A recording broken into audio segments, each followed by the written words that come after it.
go straight across to our guest, Dr. Matt Cole, historian who joins us. Dr. Cole, thank you very much.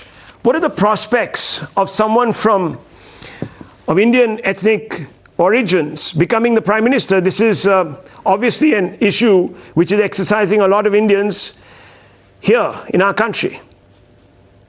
The prospects are better than they've ever been, simply because of the number of candidates from ethnic minority backgrounds in Britain, but also because of the way in which the culture of politics has changed in Britain. You have to remember that until 1987, every member of parliament, with some rare historical exceptions, had been white.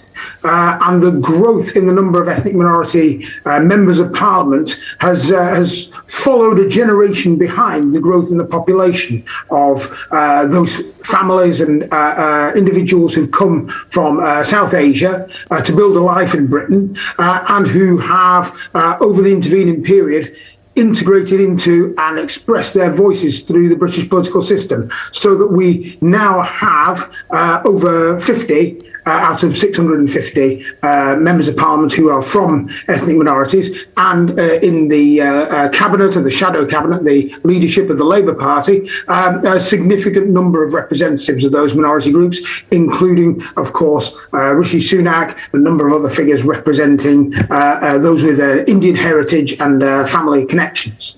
Well, he's amongst the four which are odds-on favourite to become the next Premier. Your assessment on his chances, realistic? Well, his chances until very recently, until the so-called Partygate scandal, would have been very good. He's regarded by the population as a serious, informed, expert manager of the economy.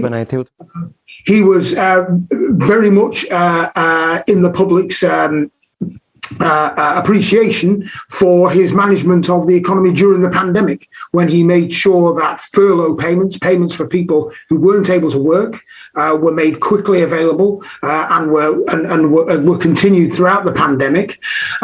However, two things have happened since the end of the pandemic and the lockdowns in Britain. One of them is that as Chancellor, he has obviously had to deal with the constraints on the economy and the need to claw back public spending and the need to have fiscal rigour and to contemplate higher taxes. National insurance, for example, has gone up, which has made him unpopular, unsurprisingly.